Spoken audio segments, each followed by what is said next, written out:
അസ്സലാമു അലൈക്കും വറഹ്മത്തുള്ളാഹി. ബിസ്മില്ലാ അൽഹംദുലില്ലാഹ് വസ്സലാത്തു വസ്സലാമു അലാ റസൂലില്ലാഹ്. സഹോദരങ്ങളെ, ജാമിഅ അൽ ഹിന്ദ് അതിൻ്റെ 3ാമത് കോൺവക്കേഷനിലേക്ക് കടക്കുകയാണല്ലോ. നമ്മളോട് ബിരുദൻ വാങ്ങി സമൂഹത്തിലേക്ക് ഇറങ്ങുന്ന ഈ കുട്ടികളുടെ ജീവിതം നമ്മൾ കൃത്യമായി ഒന്ന് മനസ്സിലാക്കേണ്ടതാണ്. കഴിഞ്ഞ 5 വർഷങ്ങളിലായി അവരുടെ ജാമിയയിലെ ജീവിതം സുബ്ഹി നമസ്കാരത്തിന് മുമ്പ് ഉണർന്ന് അവർക്ക് തഹജ്ജുദ് നമസ്കാരമടക്കമുള്ള ജീവിതത്തിൻ്റെ ഏറ്റവും പ്രധാനപ്പെട്ട നന്മകൾക്കുള്ള ഒരവസരം സൃഷ്ടിച്ചുകൊണ്ടാണ് ഒരു ദിവസം ജാമിയ തുടങ്ങുന്നത്. സുബഹിക്ക് മുമ്പ് 3/4 മണിക്കൂർ മുമ്പ് അവരെ വിളിച്ചുണർത്തി അതിനുശേഷം അവർ പള്ളിയിലേക്ക് നീങ്ങി ജമാഅത്ത് നമസ്കാരം കഴിഞ്ഞ് പള്ളിയിൽ തന്നെ ഇരുന്ന് അരമണിക്കൂർ വിശുദ്ധ ഖുർആൻ പാരായണം ചെയ്തും മനഃപ്പാടമാക്കിയും അവർ കഴിച്ചുകൂട്ടുന്നു. പിന്നീട് ജീവിതത്തിലെ അത്യാവശ്യ കാര്യങ്ങൾ, ഭക്ഷണവും കാര്യങ്ങളും കഴിഞ്ഞ് 8 മണിയാകുമ്പോഴേക്ക് പഠന പ്രവർത്തനങ്ങളിലേക്ക് അവർ കടക്കുകയാണ്. വിശുദ്ധ ഖുർആൻ പഠിപ്പിക്കുന്ന, റസൂലുള്ളാഹി സ്വല്ലല്ലാഹു അലൈഹി വസല്ലമയുടെ ഹദീസുകൾ പഠിപ്പിക്കുന്ന, അറബി ഭാഷയും ഭൗതികമായ ചില വിഷയങ്ങളും അവർക്ക് പഠിപ്പിച്ചു കൊടുത്ത് ഭാഷയും അതോടൊപ്പം മതവും ഒരുമിച്ച് അവർക്ക് പഠിപ്പിച്ചു കൊടുക്കുന്ന വലിയ ഒരു സംവിധാനമാണ് ജാമിഅ അൽ ഹിന്ദ്.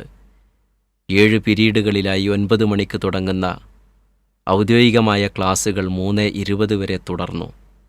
ഇതിനിടയിൽ അവർ പഠിക്കുന്നത് അള്ളാഹുവിൻ്റെ കലാമാണ്, നബി സല്ലല്ലാഹു അലൈഹി വസല്ലമയുടെ ചര്യകളാണ്.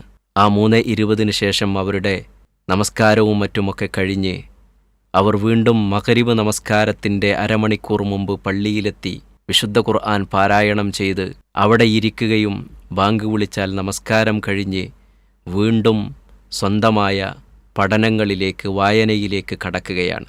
9 മണിവരെ തുടരുന്ന ഈ ഒരു പഠന പ്രക്രിയ, അതിനുശേഷം നമസ്കാരവും ഭക്ഷണവും കഴിഞ്ഞ് 11 മണിയോടുകൂടി കുട്ടികൾ ഉറങ്ങുന്നു. ഇങ്ങനെ 5 വർഷം ജാമിയയിൽ പൂർത്തിയാക്കി അള്ളാഹുവിൻ്റെ ദീൻ പഠിച്ച് ഇറങ്ങുന്ന ഈ വിദ്യാർത്ഥികളാണ് നമ്മളോട് ഈ സ്ഥാപനത്തിൽ നിന്ന് ബിരുദം വാങ്ങി അനുഗ്രഹങ്ങൾ ചോദിച്ചുകൊണ്ട് സമൂഹത്തിലേക്ക് ഇറങ്ങുന്നത്.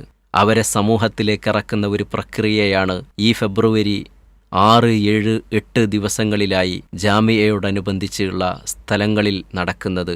ആ ഒരു കോൺവക്കേഷൻ പ്രോഗ്രാമിലേക്ക് അവരെ ആശീർവദിക്കുന്നതിന്, അവർക്ക് അനുഗ്രഹങ്ങൾ നൽകുന്നതിന്, അവർക്ക് വേണ്ടി പ്രാർത്ഥിക്കുന്നതിന് നിങ്ങളെ ഏവരെയും ക്ഷണിക്കുകയാണ്.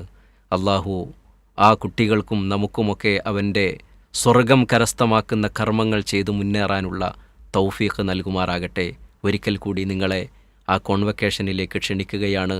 അള്ളാഹുവിൻ്റെ ദീനിൻ്റെ ഒരു സഹായമായി നിങ്ങൾ ഇത് ഏറ്റെടുക്കണമെന്ന് വീണ്ടും വീണ്ടും അഭ്യർത്ഥിക്കുകയാണ്.